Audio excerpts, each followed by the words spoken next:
Hi, my name is Ramsey Aram, and I've grown crimson clover in varying nitrogen rates and measured its effect on root nodule production.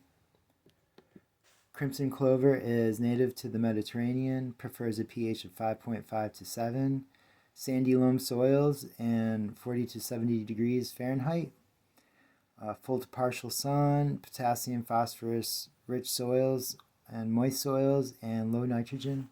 It is an herbaceous winter annual.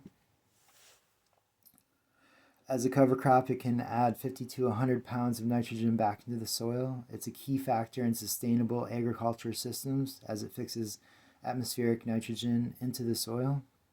We learned that the Haber-Bosch process creates ammonium nitrate, which is proven to have negative environmental impacts, including fish kills and dead zones.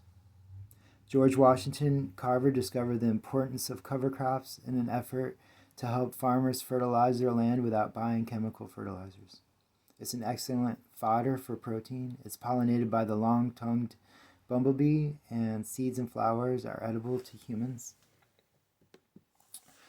The recommended fertilizer rate I found is 300 pounds of 8-24-24 NPK per acre.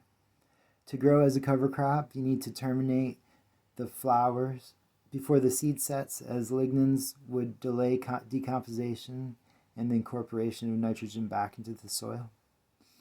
Grasses are mixed with the cover crop for livestock. Ammonium is the preferred nitrogen source, and phosphorus and potassium are vital in considerable amounts for plant health. Boron is essential for healthy seed development. Molybdenum is essential for nitrogen fixation processes, and cobalt has proven itself as invigorating to rhizobium health. So, atmospheric nitrogen is fixed within those colonies for use by the plant and also can be returned into the soil in decomposition of plant matter. Rhizobium inoculation happens at the root zone of cellular differentiation. The zone in this zone, the cell walls are soft and pliable, and it's easy for the rhizobium to attach. This is mediated by a calcium binding protein. After attachment, the bond strengthens with cellulose fibrils and fimbriae.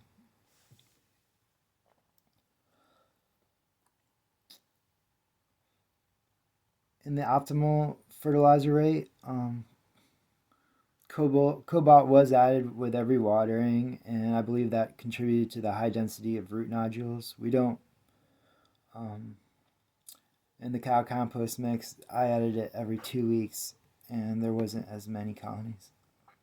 So here's a picture of inoculation in leguminous plants. Panel D is the crimson clover plant, inoculated by Rhizobium leguminosarum, variety trifoli. Here's the substrate selections. I chose the coconut coir for testing high nitrogen and optimal nitrogen rates. It is an excellent medium for nutrient and water retention. It has to be buffered from its natural state that holds a lot of sodium and potassium on its CEC sites. It is flushed out with calcium and magnesium, as they have higher affinity for CEC sites we have seen in the ion pecking order. It has an optimal pH of 5.8 to 6.8 compared to peat moss with 4.5. The cow compost potting mix I chose is supposed to represent a grazing field. It wasn't the best as it has a low CEC compared to soils. I should have just tested that in the actual soil. Here's the nitrogen calculations. I ended up getting 12 parts per million for my nitrogen calculation and 250 parts per million for my high nitrogen calculation. And for my phosphorus, potassium, bloom formula, I calculated for my phosphorus because I didn't want to overuse phosphorus, and there's a high tolerance for high potassium concentrations in plants.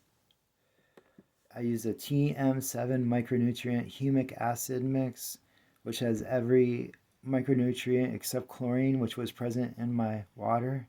It also had cobalt for Rhizobium colonies. So this is a slide where to the far right you can see the effects of high nitrogen toxicity. On the top picture you see dark green foliage, and below that you see interveinal chlorosis, leaf tip burn, and the curling of leaves. Here's how I laid out the plants and measured aerial and root parts and counted root nodules. In the center picture here, you see a high density of root nodules in the optimal fertilizer rates. I was extremely excited for the results of this experiment. It takes about 30 days to see colonies, so for a while I wasn't sure if any were going to show up.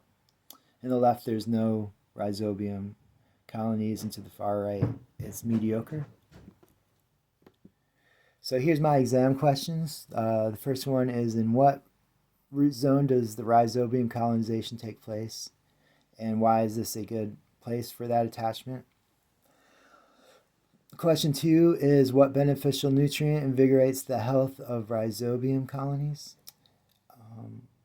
You can also tell me which essential micronutrient is beneficial for nitrogen fixation. Question 3 are, what are 2 common uses for crimson clover crops in agriculture? I hope you enjoyed this presentation. Here are the references for my project.